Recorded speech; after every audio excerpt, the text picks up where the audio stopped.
Oi, pessoal, bem-vindos à primeira aula sobre filas. Vou implementar aqui para vocês, explicar uma implementação de fila com vetor. Vamos analisar, primeiramente, como seria a implementação, como seria essa estrutura de dados, né? Se é com vetor, vou ter um vetor. Esse vetor, ele é um vetor normal, de tamanho tam. Então, vai 0, 0, 1, 2, 3, 4, 5, por exemplo, tá? E eu vou querer inserir, por exemplo, alunos, né, nesse vetor. Lembrando que a fila eu vou inserir sempre no final da fila e vou inserir, retirar do início dessa fila, né, a estrutura FIFO. Então, já expliquei para vocês na primeira aula, na introdução, que o primeiro a entrar é o primeiro a sair dessa fila. Imagina lá que a posição 0 seja a primeira posição, seja, nesse caso, o final da minha fila, né? Inicialmente, eu vou fixar, por exemplo, com 0. E vou inserir o aluno A, tá? Insiro B, C sempre no final. D, E e F. Tenho aí 6 alunos na minha fila. A fila encheu.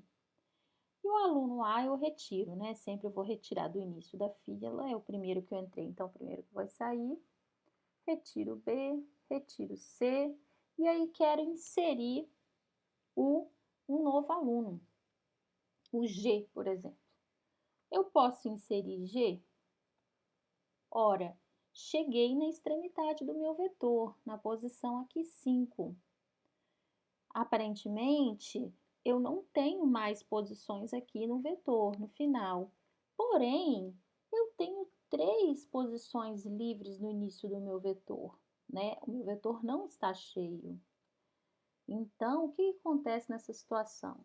Né? Eu tenho posições livres, porém, eu cheguei na extremidade final do meu vetor. Então, percebe-se aqui que com poucas inserções e poucas retiradas, eu tenho essa situação de ter posições livres, porém, chegar na extremidade final do meu vetor.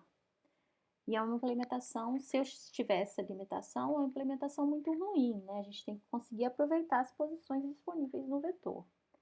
Geralmente, a implementação de fila com vetor segue uma ideia de ter um vetor circular. Então, as filas com vetor são implementações de fila circular. Segue a ideia de que o final do vetor, na verdade, não é o fim da fila. A gente vai, na verdade, reaproveitar o início agora do vetor para continuar a fila. Então, se eu quero inserir G, o que vai acontecer? Eu vou rodar o vetor e vou inserir G na primeira posição, ok? Posso retirar do início D e posso agora inserir o H, que vai ficar no final, depois do G, no final dessa fila.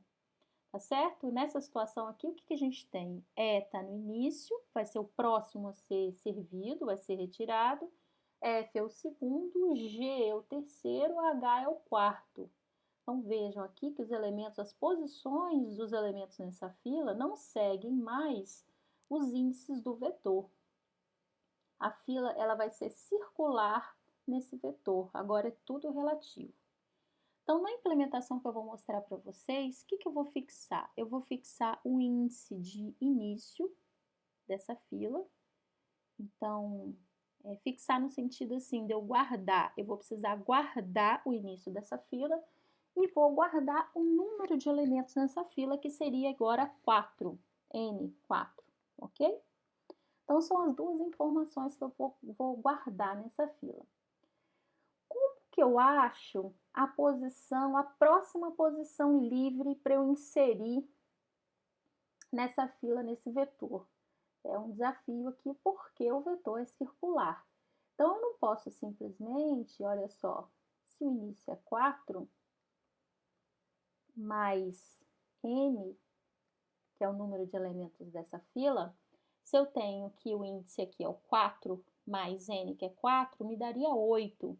8 nem é um índice válido aqui nesse vetor. Eu não posso simplesmente somar o índice de início mais o número de elementos aqui, porque meu vetor ele tem que voltar para o início. Então, o que eu vou fazer? Eu vou fazer uma aritméticazinha simples, que eu vou pegar o resto, vou aplicar o operador módulo para pegar o resto da divisão pelo tamanho desse vetor que é fixo, ok?